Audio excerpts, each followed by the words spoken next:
question is related to raising hands and making dua between adhan and iqama. I understand that it is from the Sunnah. In my place, after Isha adhan, people individually pray 4 rak'ah in the mosque. I pray only 2 rak'ah. So I normally finish my prayer before theirs.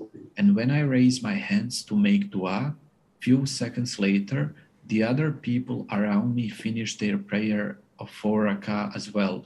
And the muezzin will do some loud recitation as an innovation, and then he will say Al-Fatiha, and everybody recites Al-Fatiha silently on their own. And they also raise their hands while doing that. If somebody enters the mosque at that time, they would see me having my hands raised just like those other people around me who are innovating. And the person who enters the mosque would have the impression that I was involved in those innovations too. But in fact, all I was doing was making my own dua between adhan and iqama.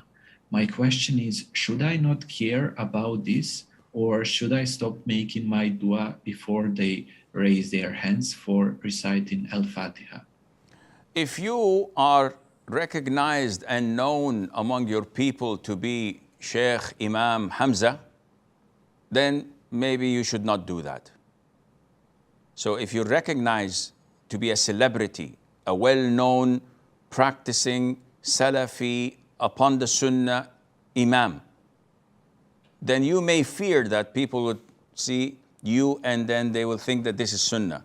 But if you're 1 in 1,000, if you're a drop in an ocean and nobody knows who you are and everybody's raising their hands in their innovation and you're doing it for the sake of Allah and for the Sunnah, who cares?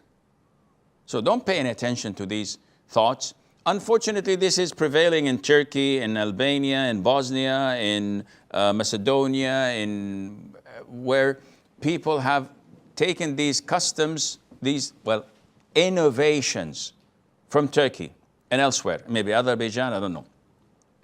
The issue before Fajr, they give a nasheed in the microphones and praising the Prophet ﷺ, Ayat al-Kursi, and between adhan and iqama, they recite the Qul Huwa Allah, Qul al-Nas, and the mu'adhin, Ya akhi, I want to pray, I want to read the Quran. What are you doing? Shut the microphone off.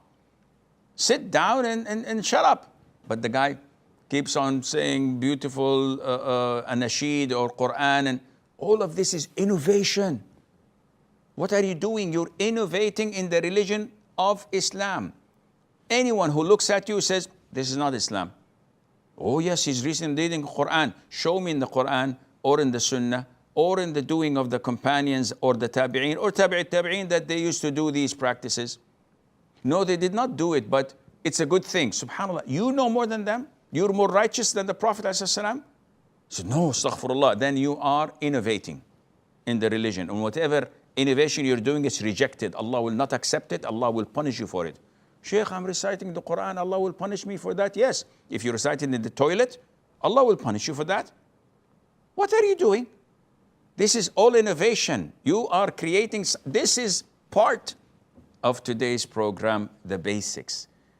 You are going out of the basics. You're innovating in the religion of Allah, and Allah would not accept that from you. So, Akhi Hamza, going back to your question, if you're not a well-known imam there, ignore it and keep on doing your dua. Muhammad